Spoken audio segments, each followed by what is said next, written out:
आज कन्हैया ने देखा कि अच्छा भैया श्री दामा जी ने कहा क्यों ना सीढ़ी बना ली जाए। अब तो सीढ़ी बनने लगी। श्री दामा ने कहा भैया कन्हैया तुमको पता नहीं है ये जो मेरा पैर है ना, मेरा ये पैर टूटा है, ऐसे टूटे पैर को मैं जहां पर रख देता हूं ना तो इतना मजबूत है फिर ये हटने वाला नहीं। अच्छा ठीक। कन्हैया ने कहा तो फिर तुम सबसे बड़े हो इसलिए तुम पर नीचे खड़े हो। अब तो सीढ़ी बनने लगी। जब सीढ़ी बनना प्रारंभ हुआ, कन्हैया सबसे छोटे हैं इसलिए सबसे हल्के भी हैं, इसलिए भाई किसी को तकलीफ ना हो इसलिए कन्हैया सबसे ऊपर आ रहा है। होता क्या है, ग्वाला के ऊपर ग्वाला, ग्वाला के नीचे ग्वाला,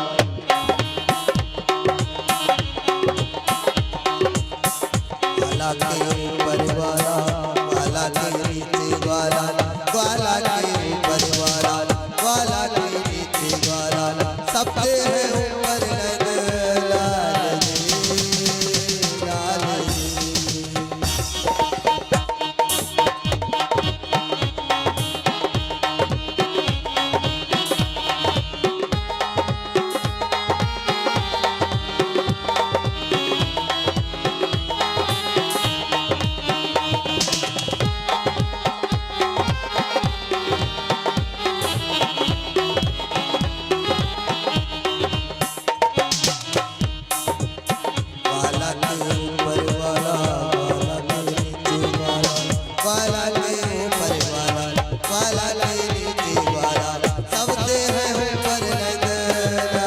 जी, लाल जी।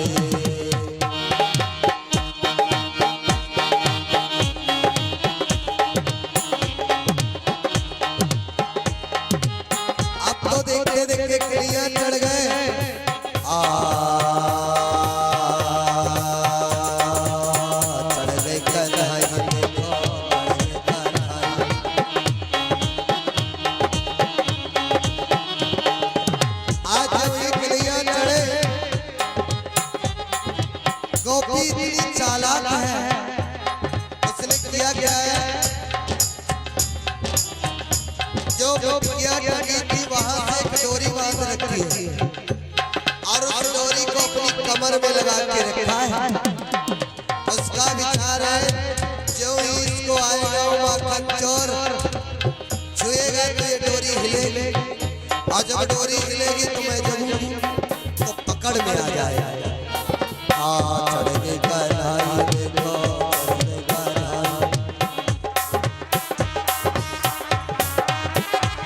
आज जो ही कन्हैया ने मटकी पकड़ी, आज जो ही मटकी को पकड़ा अब तो हिलने लगी।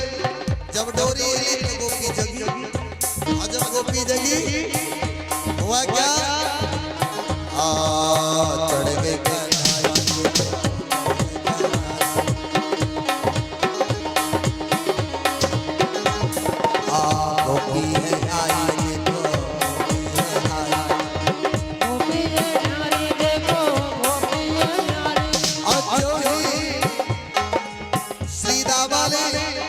गोपी को आते हुए देखा।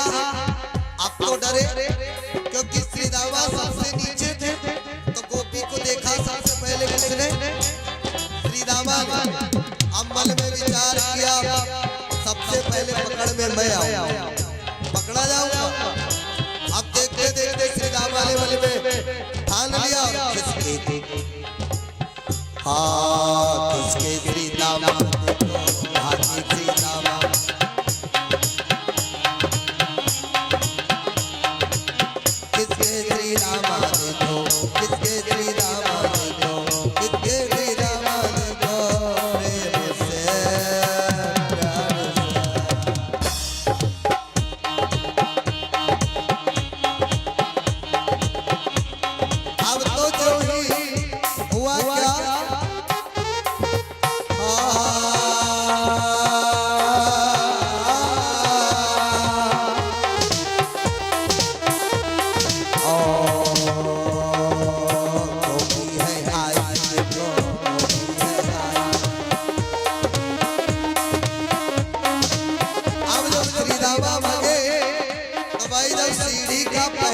बाबा गायब हो जाएगा तो क्या होगा?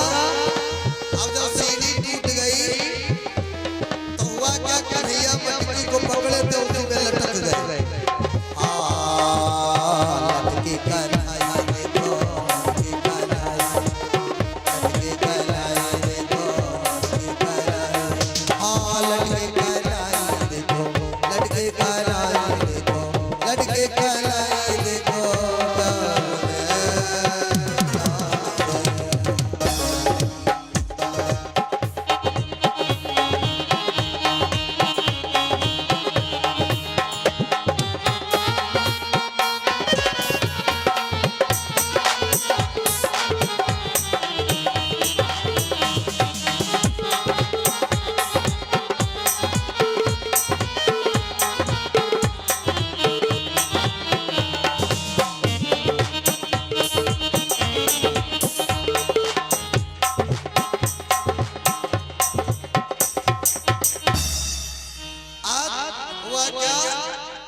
कन्हैया तो लटक गए और जो ही कन्हैया लटके अब गोपी आई, हाथ को पकड़ लिया। आज तू पकड़ में आया है, ए नंद का लाला, तू रोज परेशान किया करता था, आज तू पकड़ में आया है, अब मैं तुझे छोड़ने वाली नहीं। तुरंत ही पकड़ लिया, लेकर के चली। कन्हैया ने कहा भाभी श्री छोड़ दो, आज गलती हो गई, कान पकड़ता हूँ, दोबारा ऐसे गलती नहीं हो।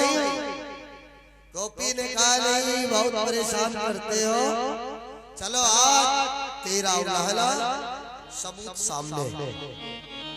हाथ को पकड़े लिए आ रही थी गोपी, तब तक देखा क्या?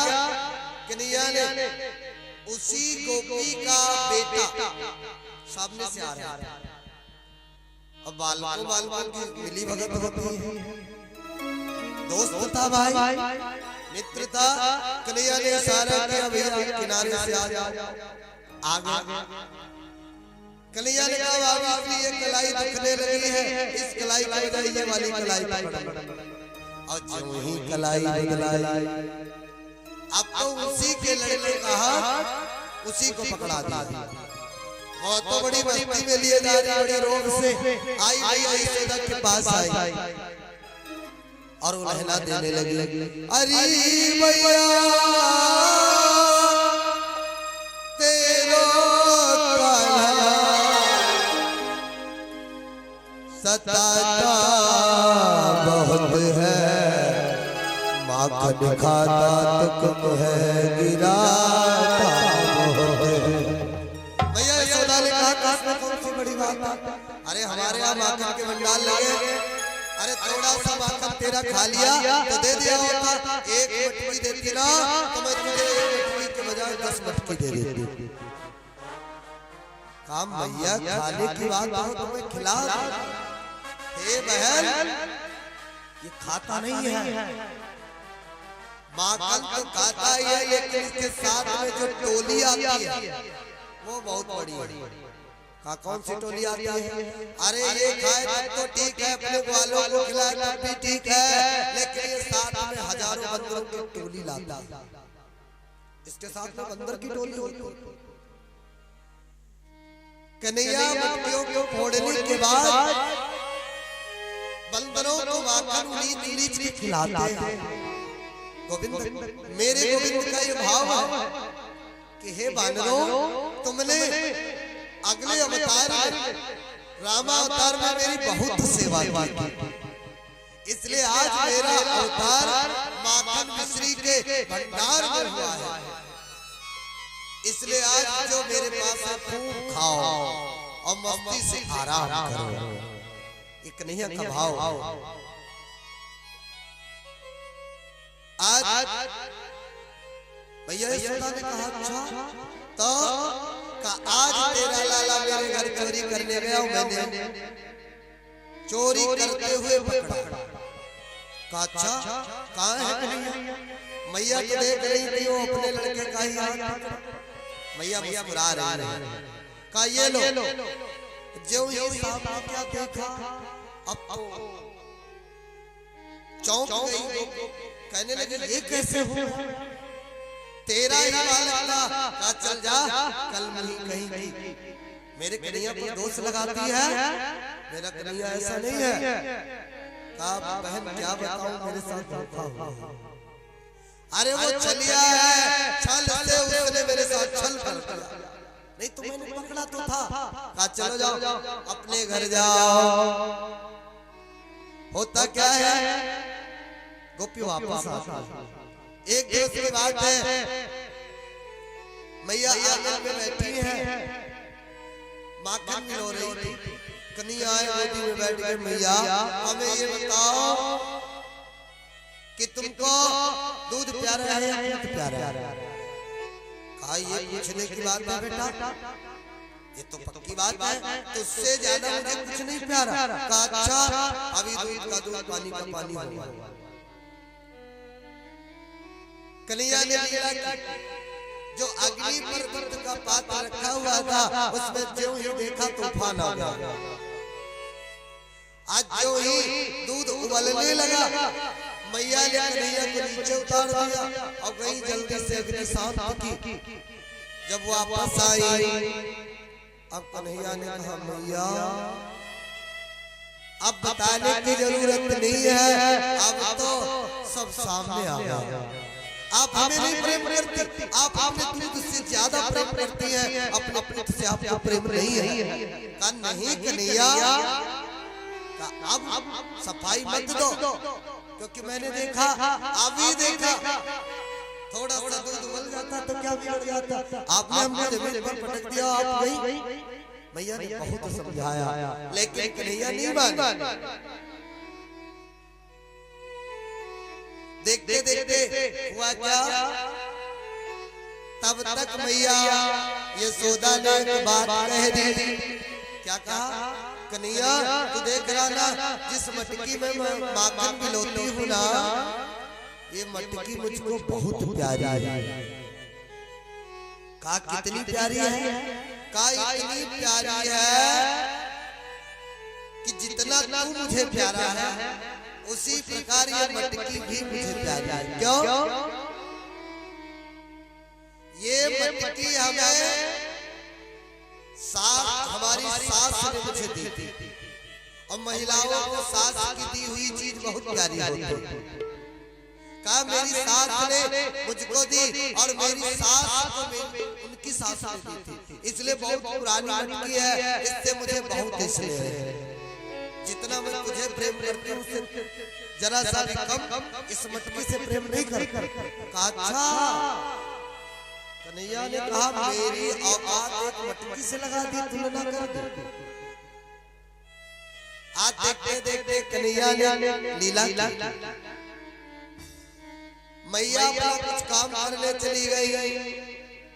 कन्हैया ने छड़ी उठाई और मटकी पर प्रहार करना लगा। देखते देखते मटकी को फोड़ डाला। मैया आंगन में आई, चिल्लाने लगी कन्हैया तूने ये क्या किया, मेरी बरसों की पुरानी मटकी इतनी प्यारी मटकी थी, उसको तूने फोड़ दिया। आज तो नहीं बच सकता, छड़ी उठाई मारना चाहता है। सुखदेव जी कहते हैं हे राजा विचार करो, यशोदा के भाग कितने बड़े हैं, जिसके एक इशारे से सारी सृष्टि पृथ्वी का प्रलय हो जाता है। जो कालों का काल है वो एक छोटी सी यशोदा की छड़ी से डरता है, आंगन भर में दौड़ा दौड़ा भाग रहा है। बड़ी मुश्किलों से कन्हैया पकड़ में आया, कन्हैया को पकड़ा। अब गई जल्दी जल्दी गई, एक रस्सी उठा लाई, कन्हैया को बांधना प्रारंभ कर दिया। आज ही कन्हैया को बांधना चाहा, 2 अंगुल रस्सी कम पड़ गई। मैया दौड़ी, दूसरी रस्सी लाई, फिर गांठ लगाई, फिर बांधना चाहती, 2 अंगुल रस्सी कम पड़ गई। लज्जा तलमहिर्यस्या न पूर्वला पिचापद पूर्वा परम बहिजातर जगतो यो जगच्चया। सुखदेव जी कहते हैं राजा परीक्षित जो इस सारे जगत को अपने माया के पास में बांधे हैं उसको एक तुच्छ रस्सी से यशोदा बांधने का काम कर रही है, वो कैसे बन सकता है? आप देखा घर वाले की रस्सियों की मैया यशोदा ने जोड़ दिया, लेकिन अंत में दो रस्सी कम पड़ जाती है। तब तक कन्हैया की दृष्टि मैया के मस्तक पर गई। देखा क्या? मैया पसीने से लथपथ, श्रम बिंदु माता के मस्तक पर झलक रहे हैं। शमा तो लगाता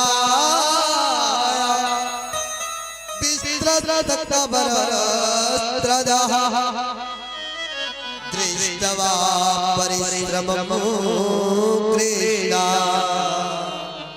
कृपया सीत स्वबंधन।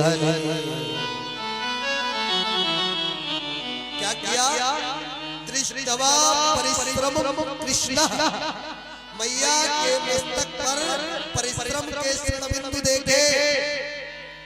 अब तो कन्हैया स्वबंधला, अपने स्वयं के बंधन में बंधे हुए। क्यों? मन में विचार किया मेरी मैया बहुत थक गई। विचार करो ये दो अंगुल की रस्सी क्या है? जीव और ब्रह्म के बीच में दो अंगुल की ही रस्सी ये माया की रस्सी है। नहीं तो परमात्मा कहीं दूर नहीं है, मेरे अंदर ही बैठा है। लेकिन दो अंगुल की माया की रस्सी हमें परमात्मा से दूर रखती है। अब तो देखते देखते कन्हैया को बांध दिया, बांध के मूसल में बांध दिया, चली गई। कन्हैया ने लीला की खिसकते खिसकते आए और आंगन में जो दो वृक्ष लगे थे, वृक्षों के बीच से कन्हैया निकल गए। जो ही निकले तो देखा क्या? मन में विचार किया ये तो हमारे परम भक्त है। जय हो, आइए भैया आइए। ये तो हमारे परम भक्त है, श्राप के कारण आज ये वृक्ष बने पड़े हैं। अब तो इनका कल्याण करना होगा। तुरंत ही कन्हैया ने जोर लगाया, और जब जोर लगाया धड़ाम से दोनों वृक्ष आंगन में गिरे। और जो ही वृक्ष गिरे, वृक्षों की जड़ों से दो सुंदर पुरुष प्रकट हो गए और कहने लगे गोविंद की जय हो, नंद के लाला की जय हो। हे प्रभु आपकी जय हो, आपने हमें श्राप से मुक्त कर दिया। वो कोई और नहीं है, कुबेर के पुत्र नल, मणिग्रीव और नलकुबर, जिनको श्राप है। एक बार की बात है, ये नग्न होकर के स्नान कर रहे थे मध के चूर में, और उधर से नारद जी निकले। नारद जी ने देखा अब इतने दूर थे कि मदिरा को पान किए हुए थे। स्त्रियों ने तो वस्त्र पहन लिए, लेकिन ये जो मूर्खों की तरह खड़े रहे। अच्छा तुम इतने दूर तो गए, जाओ जड़ की तरह खड़े हो, जड़ ही बन जाओ, वृक्ष बन। किया क्या?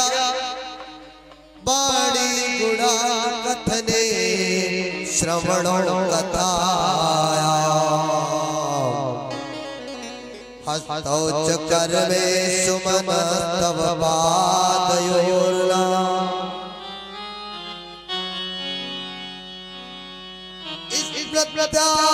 निरतव निवास जगत प्रमाणे, दृष्टि सता दर्शने तु भवनुता। हे प्रभु वाणी गुणानुकथने, इस तुच्छ वाणी से मैं आपकी क्या वंदना करूं? मैं आपके आगे तुच्छ क्योंकि आपकी सुंदरता का वर्णन करना मूर्खता है। क्योंकि आपको सुंदरता की खान है। कहना है तुझे देख कर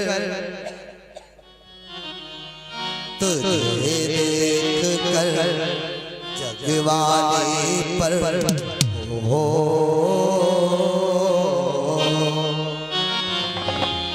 तुझे देख कर जगवानी पर यकीन नहीं कोई कर होगा जिसकी रचना इतनी सुंदर वो कितना सुंदर होगा वो कितना सुंदर होगा।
ही तो देन है। हाँ तुझे देखने को मैं क्या दर्पण तरसता करता है।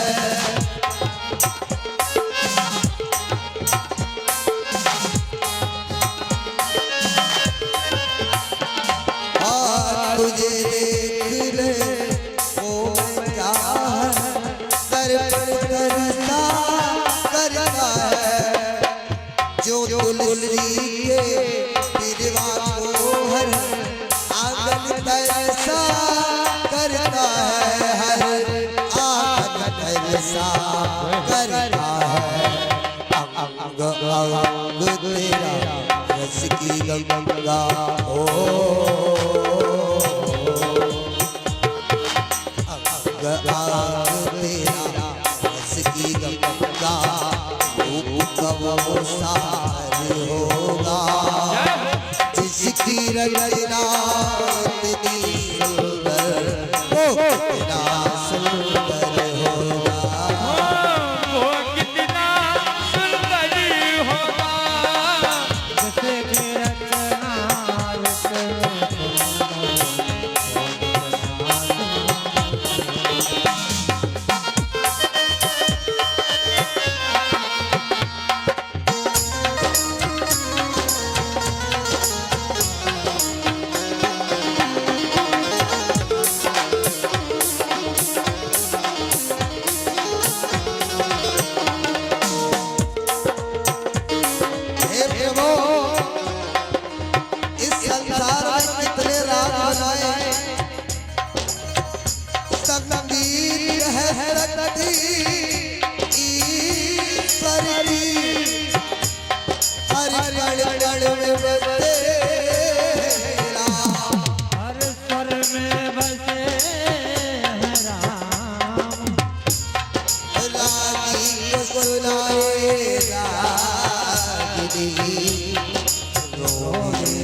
प्रेम कहानी का, तारक प्रेम कहानी का।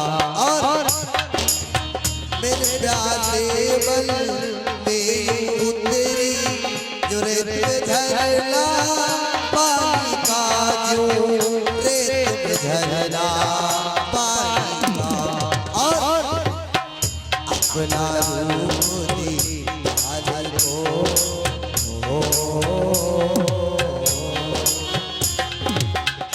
अपना रूप दिखाने को तेरे रूप में खुद ईश्वर होगा। अपना रूप दिखाने को तेरे रूप में खुद ईश्वर होगा। जिसकी रचना इतनी सुंदर, वो कितना सुंदर होगा, वो कितना सुंदर होगा, वो कितना सुंदर होगा।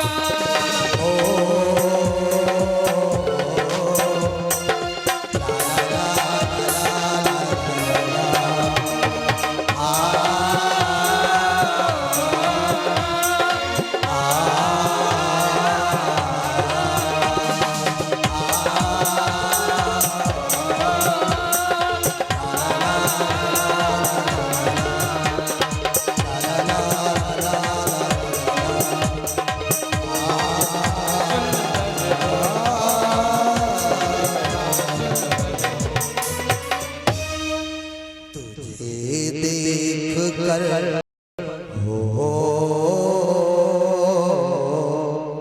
तुझे देख कर जग वाले पर यकीन नहीं कोई कर होगा। जिसकी रचना इतनी सुंदर, वो कितना सुंदर होगा। बोले वृंदावन बिहारी लाल की आज कुंवर कहने लगे प्रभु, मैं तुच्छ वाणी से आपका क्या गुणानुवाद करूं। वाणी गुणान कथने श्रवणों कथाया, मैंने अपने कानों से इतनी आपकी कथा सुनी है, और आपकी कथा को कौन पूर्ण कर सकता है, आपकी लीलाओं को कौन कह सकता है। हम लोग 7 दिन में केवल एक बिंदु को भी नहीं छू पाते। इसी तरह महीनों कथा चले, लेकिन भागवत कभी पूर्ण नहीं हो सकती। एक स्कंद की कथा 7 दिन में नहीं हो। हम लोगों को मजबूरन नियम है, इसलिए सार को लेकर के कहना पड़ता। तब भी हम कोशिश करते हैं कि आपका तार से तार जुड़ा रहे, कथा को छूटे ना। भले ही 1 मिनट में मैं कथा कहने लगे हैं प्रभु, आपके द्वारा मेरा उद्धार हुआ है। आपकी जय हो, आपकी जय हो। कन्हैया ने कहा कोई बात नहीं, जाओ उद्धार हो तुम्हारा। आज देखते देखते एक दिवस की बात है, मैया यशोदा दौड़ती हुई आई और नंद बाबा जी से कहने लगे, हे बाबा सुनो, क्योंकि इतने दिनों में एक कार्य,